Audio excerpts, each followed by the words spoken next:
Está no ar o Boletim Coppola News, o canal de cortes mais visto do YouTube. Eu sou Márcio Andrade e no vídeo de hoje você vai ver que estão todos desesperados.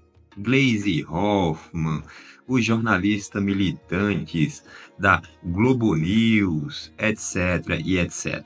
Todos estão desesperados, tentando encontrar uma justificativa para que esse processo de anistia seja barrado, pelo menos para aqueles que, segundo eles, a narrativa deles, tentaram aí arquitetar todo o suposto golpe, né?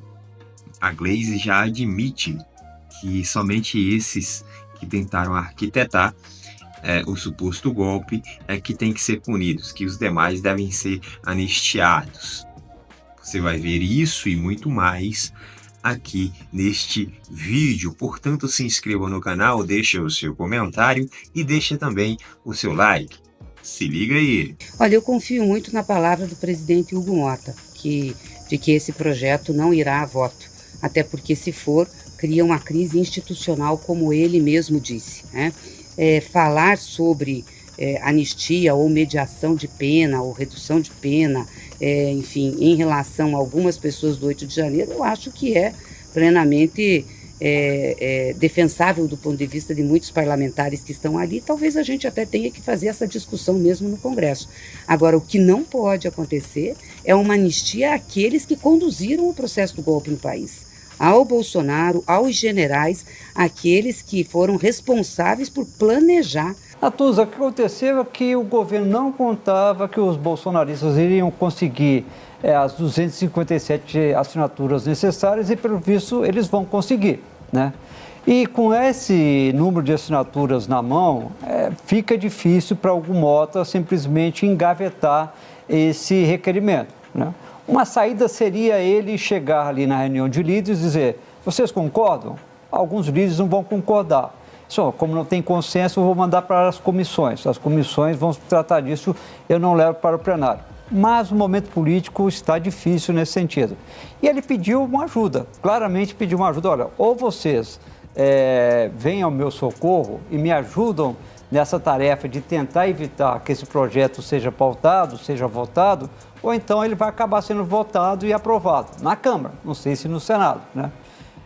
O governo, eu lembro que eu conversei várias vezes com alguns líderes do governo e com ministros, e falaram assim: vocês não vão nem aceitar a redução de pena, né? Perguntei, nem a redução de pena vocês vão aceitar? Não vão aceitar a redução de pena, está certo, tudo que o Supremo está fazendo está correto, mas agora eles modularam a fala. É bom notar que na fala da ministra Gleisi Hoffmann, ela admite até anistia para quem estava ali nos atos golpistas do dia 8 de janeiro. Que ela fala assim: não, o que a gente não pode aceitar anistia é para quem articulou o golpe, é para Bolsonaro, para o general Braga Neto, para os militares. Então ela faz uma separação, chegando a admitir até anistia para quem... Eu acho que eles preferem uma redução de pena, né?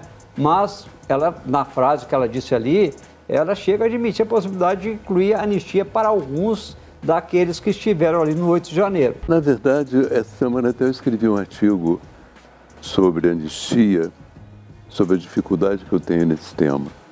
Porque eu sempre considerei a anistia e o que aconteceu um processo histórico. E nesse processo histórico, eu acho que a análise de como as forças se movem é muito mais importante do que a minha opinião pessoal. Apesar de eu não subestimar a minha opinião nem a de ninguém. E eu acho que a anistia está revelando ao Brasil uma pobreza política relativamente grande. Em primeiro lugar, a tática é da direita, não é? Uma tática que me pareceu inadequada para quem está numa situação desfavorável em correlação de força. Uma tática de atacar o Supremo na manifestação, atacar os militares. Quer dizer, quando há uma correlação de forças desfavorável, o que você tem que fazer? Você tem que acumular forças para tentar equilibrar. Bom, essa é a lógica na qual eu sempre vivi, entende? E, por outro lado, eu acho também que a visão que surgiu da esquerda ter feito manifestações contra a anistia, na verdade, no meu entender, serviu para popularizar mais o tema da anistia. Quando, na verdade, isso eu disse uma vez, que o grande adversário da anistia é a indiferença. Posso fazer a pergunta que um ministro do Supremo sugeriu, porque eu estava tentando entender como é que o Supremo vai se comportar, né?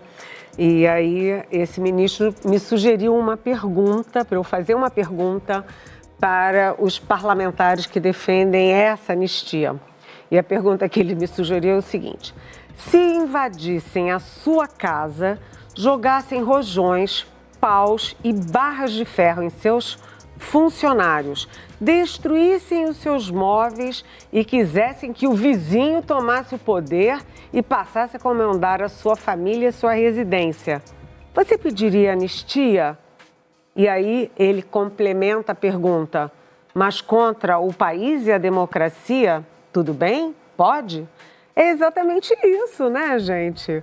Eu achei essa pergunta muito interessante para fazer para os deputados. Vem cá, o senhor acha, então, que, como o ministro Alexandre de Moraes já disse certa vez, foi um passeio no parque, um domingo no parque? Essa questão da anistia, essa questão do 8 de janeiro, essa questão dos perseguidos, do suposto golpe de Estado aí, é uma questão muito cara para a direita, porque existem muitos inocentes ali que estão sendo julgados pelo STF e que não deveriam estar sendo julgados, né?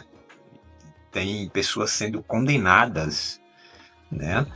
Que não poderiam estar ali naquela condição de réu, de ser condenado por algum tipo de crime, pelos crimes listados aí, que eles estão respondendo, que eles estão aí sendo acusados por tais crimes. Pois bem, é lógico que existem aquelas pessoas que realmente foram para lá para fazer a baderna, né? Houveram aquelas pessoas que quebraram, né, que depredaram ali algumas vidraças, que, né, quebraram relógios e tudo mais, tal.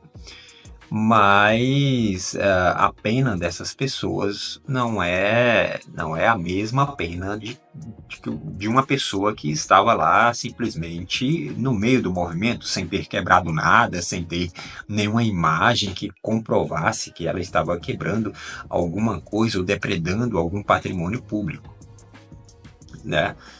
Mas o que acontece é que a justiça, independentemente de você ter quebrado ou não, a justiça não está individualizando a questão da pena, né? Está colocando todo mundo em um pacote, né? E estão aí dando penas exageradas, né? O relator Alexandre de Moraes, ele é que está conduzindo aí, né, todo esse processo aí do suposto golpe, e aí está dando essas penas exageradas para essas pessoas. E assim, são penas que até mesmo aquelas pessoas que, sei lá, que depredaram, que quebraram alguma coisa, são penas muito, né, exageradas, muito aumentadas para uma pessoa que quebrou uma vidraça, por exemplo, né? Então, por exemplo, a Débora, a que pichou lá a estátua com batom, ela pegou 14 anos, né? Aí depois vieram atrás aí e deram aí a prisão domiciliar para ela.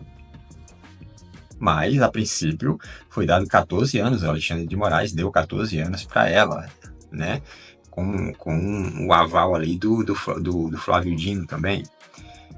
Então, são exageros. Tem pessoas que pegou o quê? 17 anos de prisão e que estão presas, né? Aquelas que estão saindo por algum motivo, elas estão com tornozeleira. A Débora, por exemplo, que foi para casa, né, muito por conta de toda uma comoção que houve nas redes sociais e tudo mais, tal, para que ela voltasse para casa para rever os filhos, ela vai estar com a tornozeleira, com certeza, sem sombra de dúvidas. Então, são questões que deveriam ser, essas penas, elas deveriam ser individualizadas, né, para cada pessoa. Mas como é muita gente, então é aquela coisa, né? Você pega todo mundo, coloca dentro coloca dentro do mesmo círculo ali e manda ver, né? Estipula ali uma sequência de penas, e todos que estavam envolvidos ali naquela manifestação do dia 8 estarão infringindo aqui, estão dentro desse escopo de crimes aqui que o Supremo, que o STF, que o Alexandre de Moraes imagina que houve ali no 8 de janeiro. Então essas pessoas, elas estão sendo, muitas delas estão, a maioria ali, estão sendo injustiçada. Porque isso fica muito óbvio, né? São penas que não deveriam estar sendo estipuladas da forma que estão, né? Você vê traficantes serem soltos aí e tudo mais, né? Homicidas, enfim. E aí essas pessoas que não são traficantes, que não fez mal a ninguém, só o único crime que cometeram foram depredar alguma coisa, aí estão aí com essa pecha de criminosos, com essas penas exorbitantes. Esperamos que tenhamos e que principalmente os presos do 8 de janeiro tenha êxito aí, a oposição tenha êxito lá no Congresso, para que esse projeto seja pautado o mais rápido possível e que seja aprovado pela Câmara dos Deputados. Depois vai para o Senado e aí vamos ver o que é que vai dar lá no Senado. Mas primeiro tem que ser na Câmara. É isso, se inscreva no canal, deixa o seu comentário e deixa também o seu like. Até breve.